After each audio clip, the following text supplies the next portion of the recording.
Glad to see you all. I'm a little disappointed some more of my peers aren't here, but such is life.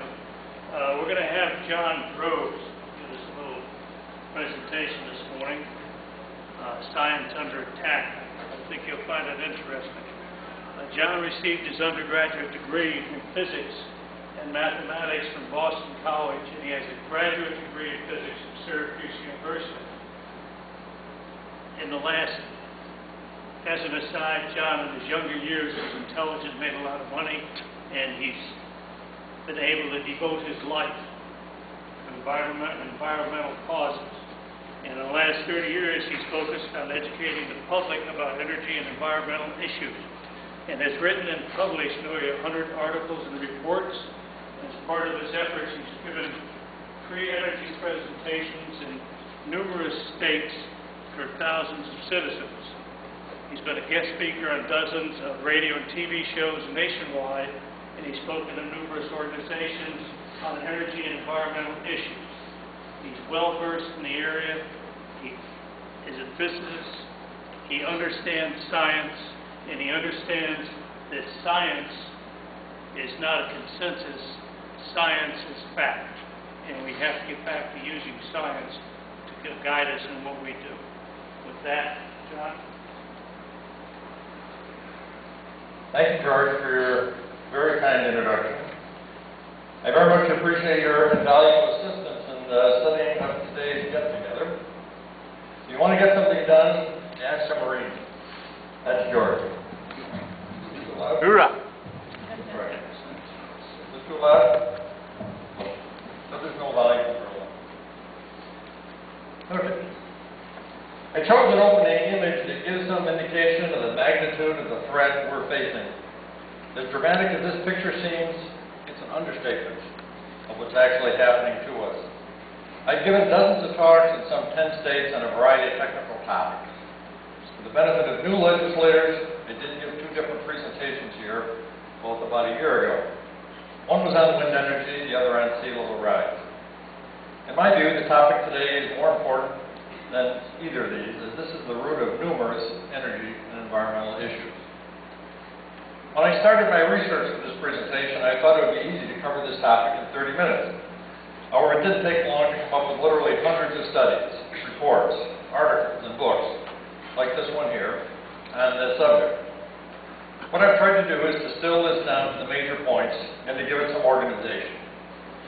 Quite frankly, there are several aspects of this issue that are a full talk in themselves. My objective today is just to give you a quickie overview. For those who would like more detail, the good news is that the full presentation is at ScienceUnderAssault.Info. Write that down. So you can go online at your own convenience and go through it at your own pace. The online version includes about 100 extra slides that we don't have time to go into now. Plus, it has 6 pages of references for all the material you'll see today. At the end of my remarks, I'll stay and answer any questions you have. As George alluded to, my perspective on this is, as an independent physicist who's been actively working on environmental and energy matters for over 30 years on my own dime. Conventional view is probably that most scientists are geeks with limited social skills, like the characters in the Big Bang Theory. One of my points here is that scientists are real people, which is both good and bad. Anyone know who said this? Well, the answer is Albert Einstein. Who would have thought that while working on relativity, that he'd be daydreaming about kissing girls? As a scientist, I'm not really a public speaker and may well have limited verbal aptitude.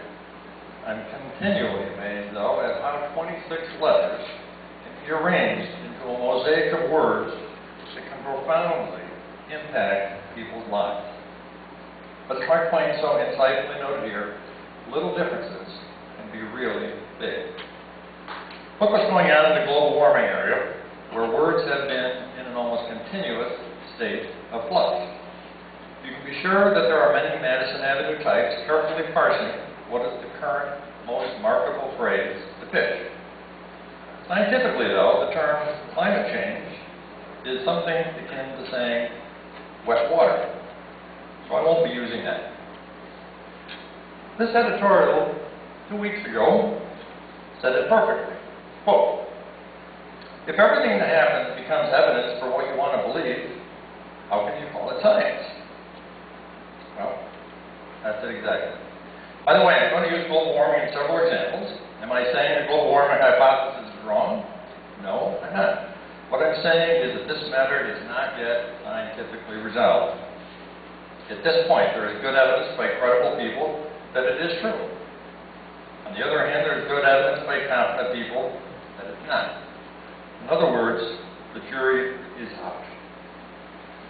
Our world is based upon science, but do we really understand what this very common word means?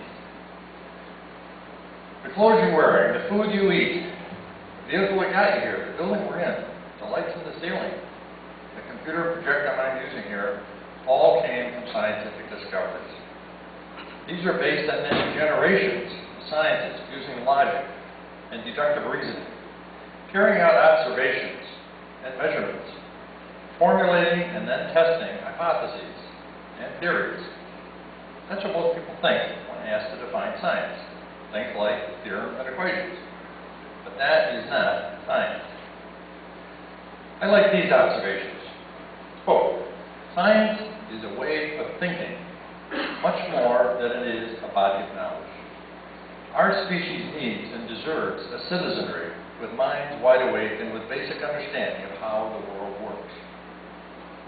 Science has its weaknesses, and it doesn't have a stranglehold on the truth, but it has a way of approaching technical issues that is a closer approximation of the truth than any other method we have. The term science comes from the Latin word scientia, which means knowledge. The question is, how do we obtain knowledge in technical areas? Over thousands of years, we've worked out a methodology for discovering the technical truths of our universe. That is what the field of science is all about. Science is a process. The understanding that science is a process is critically important for our evaluating claims that are supposedly based on science. The question always is, did they follow the process? Okay, so what is this process? These are the four basic elements. Note that the comprehensive element requires a technical, economic, and environmental evaluation. When advocates propose some technological solution, like wind energy being the cat's meow, our response is very simple. Show me where a genuine scientific assessment has been made of your claim. Using these four criteria, it will be very apparent whether you're dealing with science or snake oil. A good question is who has the obligation for going through this process. When a new hypothesis is proposed as a potential solution for a technical problem, it's up to the advocates to provide the scientific assessment that proves its efficacy. It's not our obligation to disprove anything. Science without the process is not science. Call it whatever you want. Political science, pseudoscience, astrology, whatever. It's not true science. Now, before we go into how science is under assault, we need to understand why. It may not be apparent, but it's mostly about religion. The basic difference between traditional science and conventional religion is that science is based on provable facts, while religion is instead based on faith. Although there have been periodic spats between these two worldviews, when one trespassed into the territory of the other, by and large, science and religion have amicably coexisted for a long time. I'd say that it has been a bit like a brother-sister relationship. But what we have now is a new global religion competing for the hearts and minds of the worldwide citizens. It doesn't take much investigation to see that this is included of most objective observers. Another interesting consideration is how this is being promoted by the U.S. government, which is supposed to have the constitutional church and state separation. So back to our original basic diagram. Traditional religions are based on faith. Is that the case with this new religion, environmentalism? You tell me how successful environmental organizations would be in raising money or enticing citizens to get involved if, for example, their pitch was, quote, have faith in us, world warming is threatening our destruction, unquote. No, that wouldn't get too many people excited. So what to do?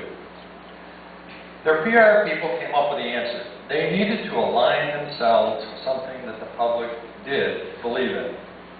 The fact is, the public, rightly so, has a great deal of respect for science. So contrary to all historical precedents, this new religion decided to cross the wall and claim that their beliefs were science-based. The theory was that if science endorsed their doctrines, then citizens and governments would quickly fall in line as believers. But then there was a new big problem. When using genuine science, the results did not come out to what the environmental leaders wanted. For example, when applying real science, they were unable to come up with any meaningful amount of CO2 saved by using wind energy. Their solution is to try to change how traditional science works by undermining the scientific process. In effect, their effort is to create a new science. I'll explain this in a minute. This is an ingenious tactic for them, but bad for us. Although they have made significant progress on this goal, there are still some battles they haven't won. In those cases, they now believe that real science has been weakened enough for them to go head-to-head with it. Well-intentioned citizens who support environmentalism won't notice the contradictions and will still fall in line. Mainstream environmental leaders hate having to deal with real science, but they're doing it as a necessary evil. They would like to get genuine science diminished to the point where it is no longer a formidable obstacle. What would be left would be them having enough power that citizens and governments would simply do what they say just because they said so. In other words, based on faith alone, just like the traditional religions. Let's be clear here. It's many of the people running major environmental organizations, not most of the members, who are really about advancing political agendas. Their con is to try to disguise much of their real scheme behind the professed concern for the environment. As a longtime environmental advocate, I find that very unfortunate. Although my talk is about science, it should be obvious that this secular religion is also in direct competition with traditional religions. In the process, Judeo-Christian standards like the Ten Commandments are being replaced by axioms like the end justifies the means. Okay, since we now realize that science is the enemy of those promoting self-serving political and economic agendas, we need to be aware of the deceptions used to fool trusting souls. Here are some of the more common ones. This major trick is used every single day. Dilbert seems to have some good insights, and this is a humorous way of making this significant point.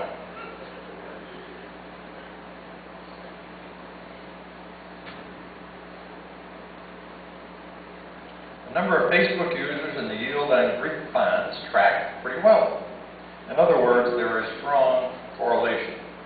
But does either cause the other? How about the U.S. highway fatality rate versus fresh lemons imported from Mexico? Great correlation, but does that mean causation? How about ice cream sales versus shark attacks? Or the quality of rock music versus U.S. oil production? There are thousands of such examples where there is superior correlation, but zero causation. In these cases, though, citizens have the knowledge to understand that there is no causation. But what about this? Now we are outside the realm of most people's expertise. The anti-science agenda promoters are fully aware of this deficiency, which is why they are bombarding us with this false causation message every day. Here's another example. This is a totally bogus claim that has zero scientific proof behind it.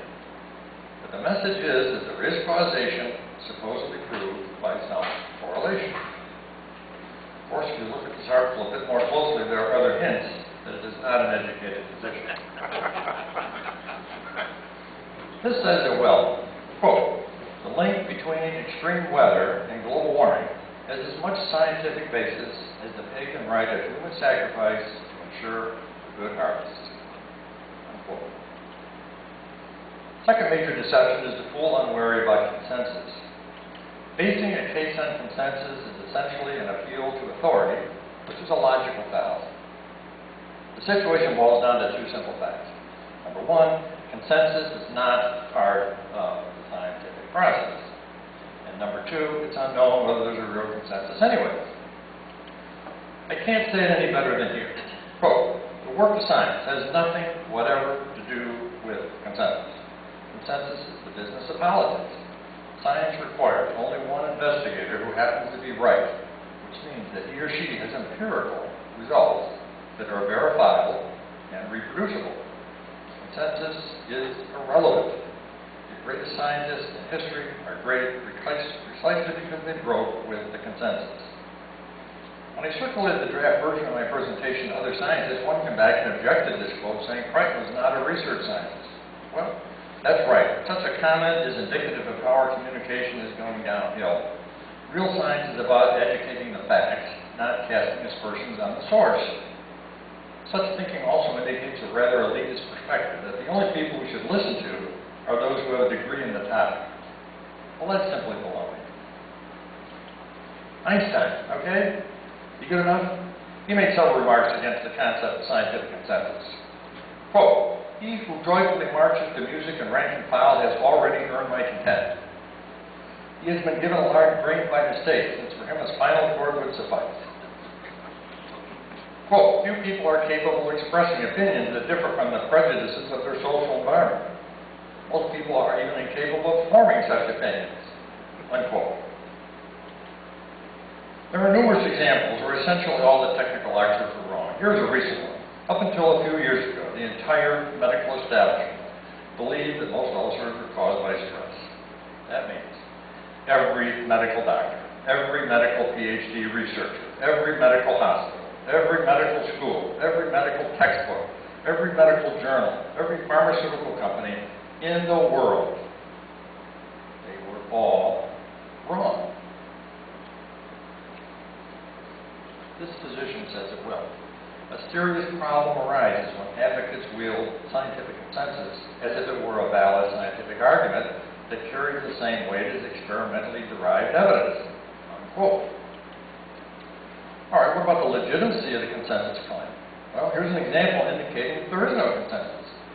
Note that only 32% of these scientists and engineers agree with the statement that, quote, debate on the scientific causes of recent climate change is settled, unquote. And only 26% of them attributed global warming primarily to, quote, human activity like burning fossil fuels, unquote. Compare this to the typical assertion we've seen repeatedly. Note the headline says 97% of scientists, which is 100% dishonest.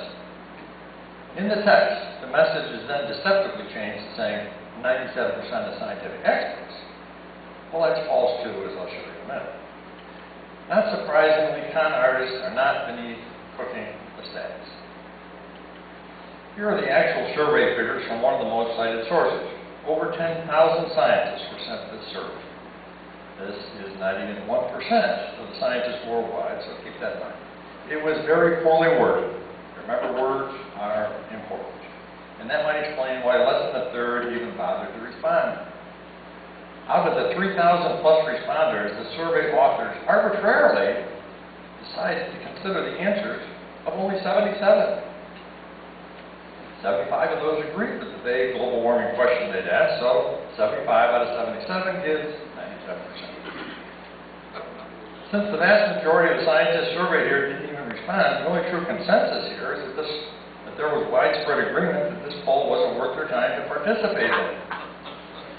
In the media and other promoters, are they presenting this situation accurately? I don't think so.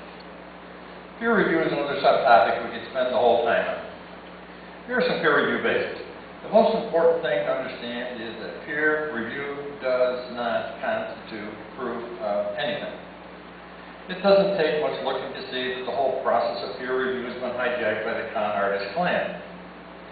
This medical journal says the same thing. One of the abuses of peer review is that it has now often become panel review. In particular, the misuse of peer review in the global warming area has been very embarrassing to many scientists. Peer review is an arbitrary academic anachronism that is more about politics than science. It all comes down to this summary, which was written by the editor of the British medical journal, The Lancet. Quote, "The real mistake, of course, is to have thought that peer review was any more than a crude means of discovering the acceptability, not the validity, the acceptability of a new finding. Editors and scientists alike insist on the pivotal importance of peer review. We portray peer review to the public as a quasi-sacred process that helps to make science our most objective truth teller.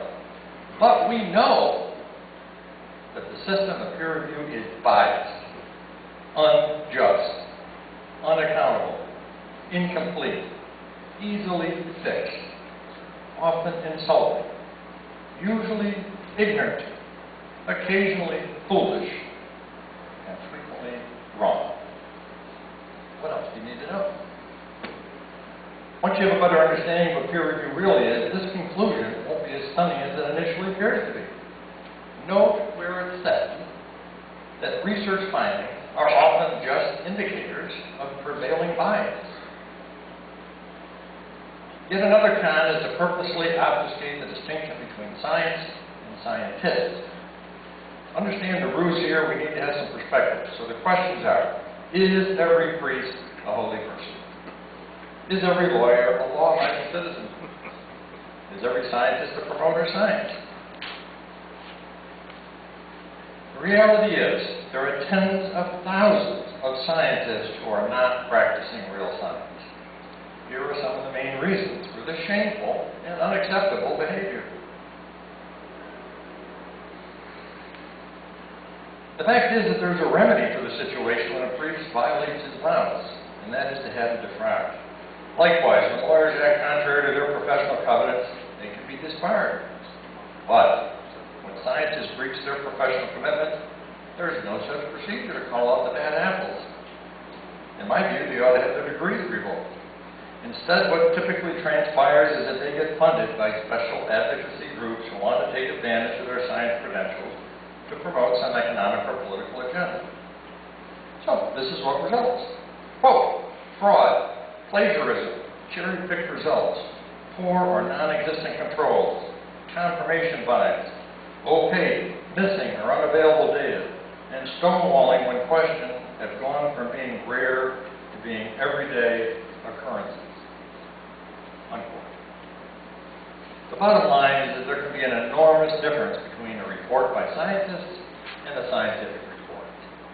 We simply need to look for the four elements of the science process to see if any report by scientists makes the grade. One last thing on this part. I hear the term bad science a lot. To me, that phrase is like scraping fingernails across the chalkboard. There's no such thing as bad science, as science is a process that has been proven to be successful. But there are numerous examples where the scientific process has been perverted, aborted, distorted, etc. These are all examples of bad scientists, not bad science. This is an extremely important word distinction. Part of the assault on science is to undermine its credibility. If citizens can be hoodwinked into believing there's good and bad science, that goes a long way towards their questioning the legitimacy and applicability of science itself. Yet another common scam is to use computer outputs to give the illusion that the results are more accurate than they are. People generally have respect for the power of technology. After all, who are we to question the conclusions of a $10 million supercomputer? On the other hand, it takes some degree of arrogance to say that extremely complex matters, like global climate 50 years from now, can be accurately represented with nothing more than ones and zeros. Think about that. That is exactly what we're trying to do. Furthermore, in many cases, these models are being generated by people with substantial bias.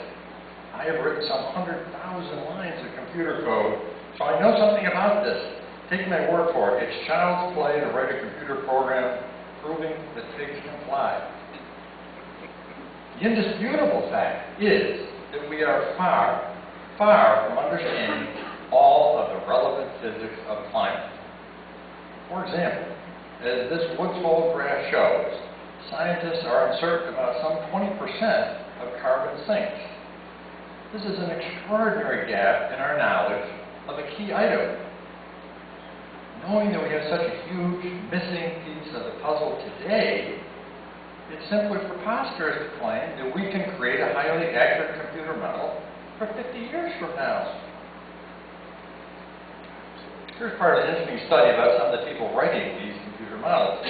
These people acknowledge that they have difficulty in segregating the real world from their digital fantasy.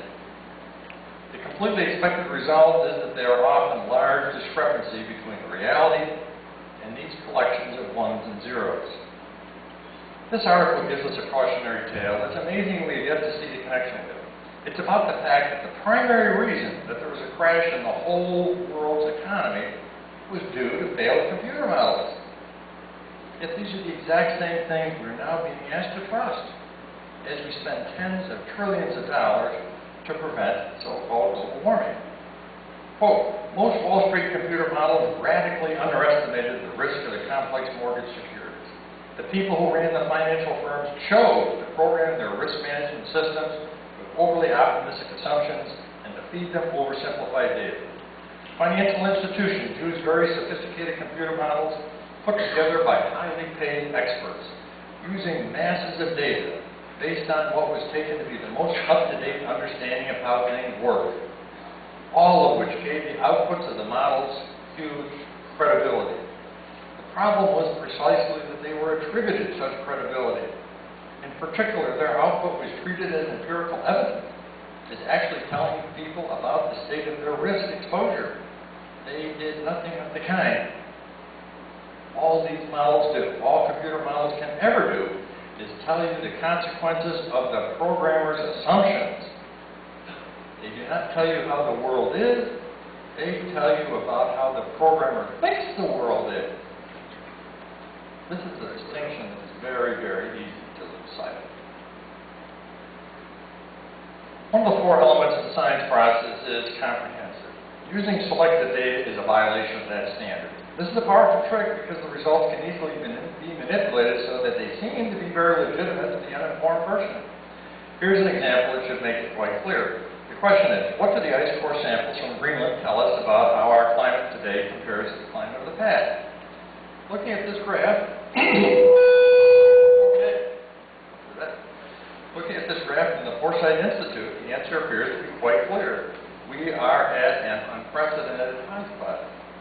But when we change the graph from a 600-year period to a 1,200-year timetable, the results are dramatically different. We're not at a high spot at all. Let's keep going. On the 5,000-year chart, we're at a really low point.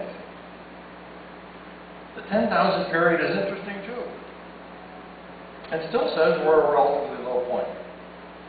So, let's say some people running an environmental activist group want to substantially influence public policy. They know that a tried-and-true tactic to get support is to make people afraid. So they go backwards. Let's go backwards and see which graph will be selected for their website, their articles, and their presentations. Will this representation make people afraid and result in the environmentalists getting their public policies adapted? No. How about this? Not likely. That should do the trick. No, there's nothing false about this graph. Just that it doesn't show the whole picture. That's why comprehensive is part of the scientific process. One more example. Offshore wind energy job plans. This is the sales pitch. Note that there are no independent verification of their claims. Nothing is guaranteed, and it's not net. What does real-world evidence say? Quote, Britain is leading the world in building wind projects off its coastline.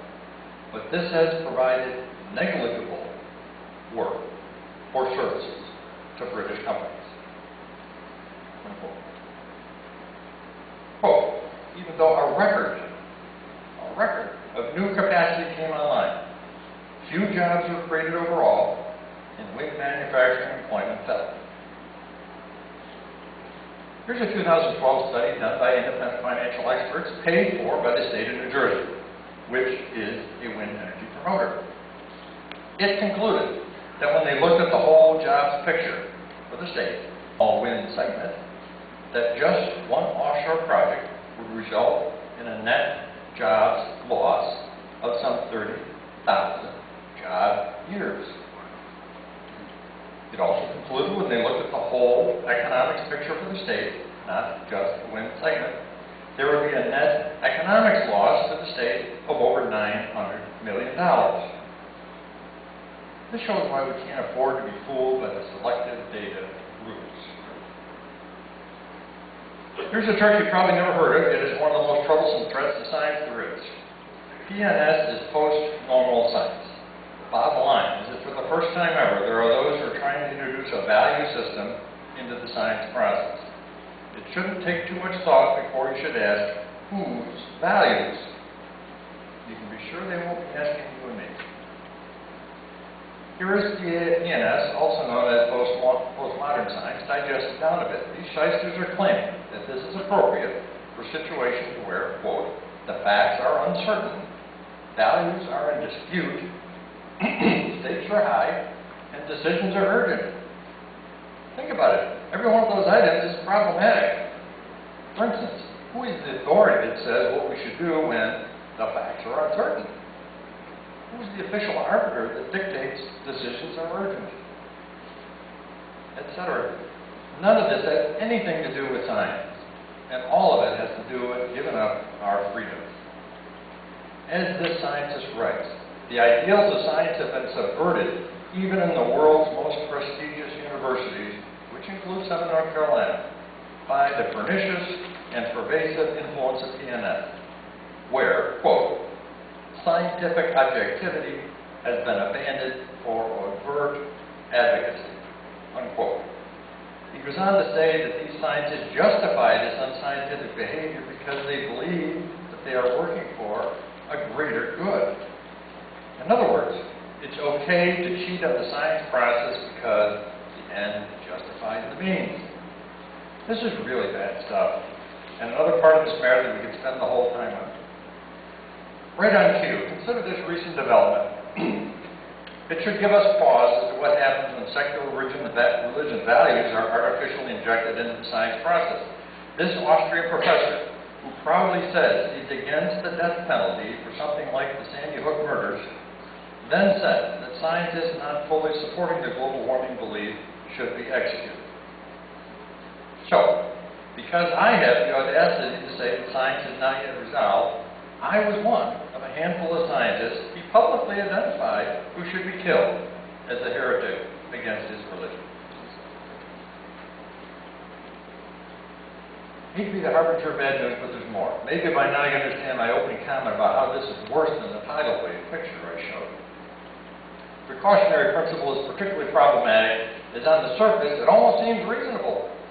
That, of course, is the key component of any con job, to get you to put your guard down.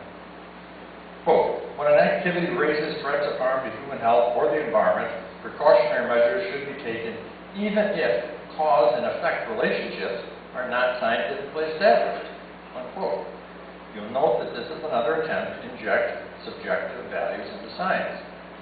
Phrased differently, quote, the precautionary principle allows regulatory agencies to shape and influence policy decisions that have little or no scientific substantiation, unquote. Not good. I thought that this article made several valuable points. Quote, precautionary principle demands that we take regulatory action on the basis of possible risks, even after tests have been conducted that find no evidence of harm. We are asked to make decisions to curb actions not on the basis of what we know, but on the basis of what we do not know. Regardless of what many people believe, the precautionary principle is not the safe option. For example, it incurs the cost of false positives. That means foregoing many social benefits, most of which tend to make our lives safer and better. History has shown us while scientific progress may often induce new risks, its trajectory has been to reduce many other more serious risks, unquote. A corollary of the precautionary principle is another attempt to bypass science, which is the assertion that we don't have the time to do a real scientific assessment. Seems to me that the higher the stakes are, the more important it is to get it right. In other words, we can't afford to waste time and money going down low productivity paths on critical matters. When I was a manager at GE Aerospace, one of their mottos was, get it right the first time. It may come to a surprise to some people that engineers are not scientists. These two professions should be working very closely together, where scientists prove principles and engineers can apply them. Note the proper sequence of how things should be done. What happens, though, when the sequence is changed? When we are offered a potential solution to a technical problem, the proper initial question is, does this make sense? We answer that by saying that the science process is applied. If the answer is yes, then that's when politicians and engineers get involved with the implementation. But those who are trying to devalue science have carefully changed the initial question. No longer should we do something, but rather can we do it? This switches to an engineering perspective and another example of how important words are. We live in a can-do society, so of course the engineers are going to say it can be done. So there's a lot of things like ethanol, offshore wind energy. The focus becomes on how it will be implemented.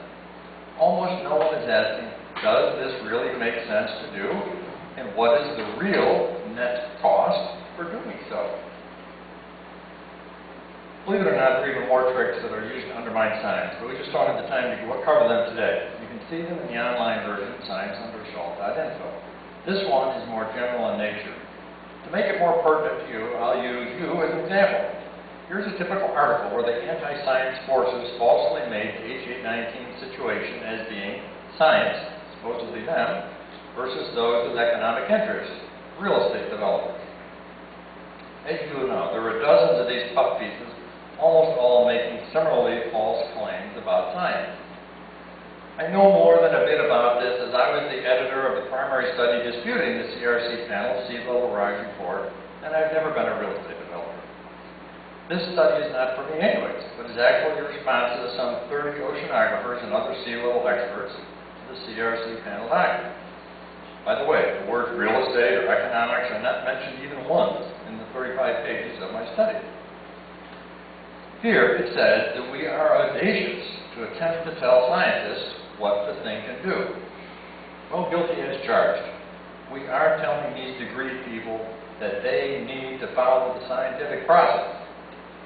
In the CRC report, they did nothing even remotely like that. And that was the fundamental problem, not economics. Here, the Union of Concerned Scientists, which is a political organization, not a scientific one, tries to make another failed thrust. They say the North Carolina legislature, quote, refused to accept a peer-reviewed scientific report, unquote. Well, the CRC report was not peer-reviewed to my knowledge, and even if it was, remember what we now know about it. Although it's undermining one of our society's main pillars, why aren't more people aware of this and speaking out about it? Well, citizens aren't going to complain about something if they can't understand it. This revealing study puts it another way. Quote, the less people know about important complex issues such as the economy, energy, and the environment, the more they want to avoid becoming well-informed. Why would that be? Well, it's largely because our adult population can't process these more complex matters. I'm not ordinarily into conspiracy theories, but I believe this is no accident.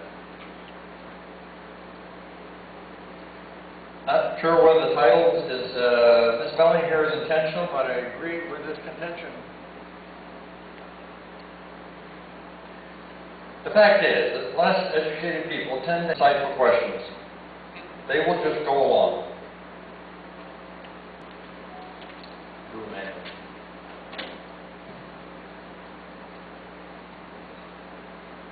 In my opinion, this is the core educational problem. There is no more important educational skill that our students need to be taught or encouraged to develop. It's not happening. Critical thinking is a thorough, open-minded, logical effort to examine a claim in the light of applicable evidence. Skeptical thinking is a virtue which should be encouraged. Mr. Cerf is one of the founders of Google, so knows of what he speaks. He says that he can't imagine a more important skill to teach than critical thinking. I'll agree. He states that the point of being a critical thinker is that citizens would be more thoughtful about what information we accept and then process and then use. Of course, that's the point. Those that are working to have their political way with us don't want a populace that is thoughtful about information they accept, process, and use. Instead, our children are being thoroughly propagandized from a very young age. Nothing is different in higher education as the objective remains the same: avoid producing thinking citizens. As it says here, these newly educated adults now don't have the ability to segregate fact from opinion. I don't know about you, but I find that really scary. My focus is here is what is happening in science. And there's absolutely no doubt that science has been particularly devalued in our education system. Despite the U.S. spending more per student than almost anyone else, we continue to do poorly compared to other developed countries. Here it shows that we were ranked 25th out of 34 countries on science and math achievements. Here's another recent ranking that shows that regards the science understanding of 15-year-olds, the United States is behind such countries as Poland, Hungary, and Czech Republic, and numerous others. How is that possible? Why is it acceptable? Other than it being embarrassing, what's the big deal? Well, the economic consequences can be enormous. One study concluded that this deficiency will cost the United States some $41 trillion over a 20-year period. So why would parents put up with a diminishing education product for their children? The answer to that logical question, we need to step back and see the big picture of what's going on. It's not a coincidence that as they reduce the quality of education, that grade inflation was simultaneously introduced. The net effect was to keep parents from objecting, as who would complain when a child is getting better grades. This graph is representative of what has typically happened across the board. This article says it well. Grade inflation, quote, misleads students into believing they are better prepared for the world of work than they really are. In addition, we are failing to teach students what it means to succeed. And if A's are so easily obtainable, what does it say about the value of the degrees being conferred? Unquote. I would add that it also sends a horrifically bad message to students that they only have to show up and do cursory work to be highly rewarded. In other words, this is sowing the seeds of an entitlement mentality. What are the consequences of millions of U.S. students becoming adults who then apply that perspective to their job, their family, and their community? Here's a foolish physics teacher reflecting the system by giving 4 grades for poor performance. Imagine that. He was suspended for, quote, negatively impacting student achievement. You can't make this stuff up. So, do students who want to get better grades work harder? Not likely, as they're being taught that the end justifies the means. An entirely expected result is that when they don't get the grade they believe they're entitled to, they often cheat. And it's more often in sciences, and it's much, much more than ever before. This is really problematic for the future success of our children and of our country. Here's the unsurprising result. Note that it says here that the percent of scientists who retracted material due to fraud has increased tenfold since 1975. Consider what else we need to do for our education system. North Carolina's Pope Center had some other good ideas. Several years ago, this is what we were warned would be the disturbing but predictable outcomes of our education choices. Quote, we live in a society exclusively dependent on science and technology in which hardly anyone knows anything about science and technology. This is a prescription for disaster. We might get away with it for a while, but sooner or later, this combustible mixture of ignorance and power is going to blow up in our faces. And here we are today, with this extremely revealing study. On the surface, you might ask, why don't facts make a difference? Well, to an informed, science-based society, they would. This is more proof that we are moving away from a science-based society to one that is faith-based. We and our students are being brainwashed to accept the new secular religion with its own value system as the basis of our actions. This important research demonstrates how pervasive this has become in our society. Okay, I finally come to the end. I don't like to have to show all this text on a slide, but I really like how this organization summed up the situation. Quote, since the waning years of the 20th century, politics has increasingly intruded on science. Scientific insights achieved through systematic, objective collection of data and empirical testing have been subjected to political screening. Research findings that do not conform to political orthodoxy have often been considered politically incorrect and been attacked and censored. This trend has been particularly apparent in environmental matters where the stakes can be very large. Respected scholars have been vilified when their research findings called into question the agendas of powerful special interests. In the public arena, alarmist rhetoric over complicated issues has tended to drown out calm, rational discourse. Politicians and government regulators have made public policy decisions based on false or fragmentary information. As a result, a host of unscientific, intrusive, counterproductive government policies have become commonplace, including takings of private property, bans of harmless substances, unwarranted liability court awards, Byzantine bureaucratic controls, and regulatory measures that endanger economic growth, public health, and the environment. Unquote. Amen to that. In my opinion, this article by scientists is also on the mark. Quote, we need more politicians and opinion leaders from across the ideological and political spectrum express their trust in and reliance upon facts. We can overcome the scourge of politically motivated scientific misinformation, but to do so, we must reawaken and mobilize not just our elected officials and industry leaders, but also the American public's great pragmatic majority.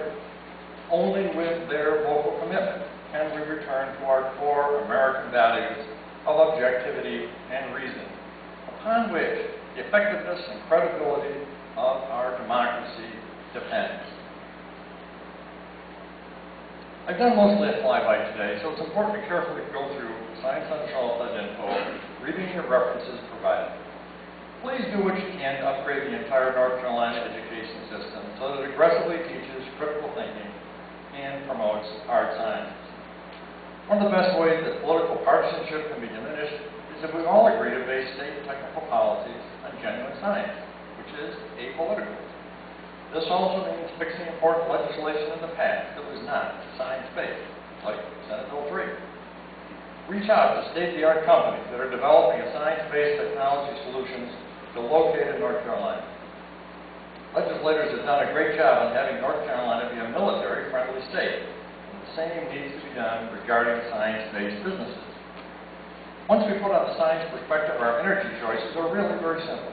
We can support 18th century ideas like horse transportation and wind energy, offshore or on, which produces plug-and-whip manufacturing jobs, license jobs, and windmill jobs, or state-of-the-art scientifically sound energy solutions like geothermal energy, small modular reactors. This is just one example of the latter type of business that we should be reaching out to. The future of a real science-based central like this could bring tens of thousands of jobs to North Carolina while lowering electricity costs and helping the environment. I have a periodic science-based email, environmental and energy newsletter that I'd be glad to put you on. Just give me your business card. Thank you for your patience in hearing my concerns, scientists and citizens.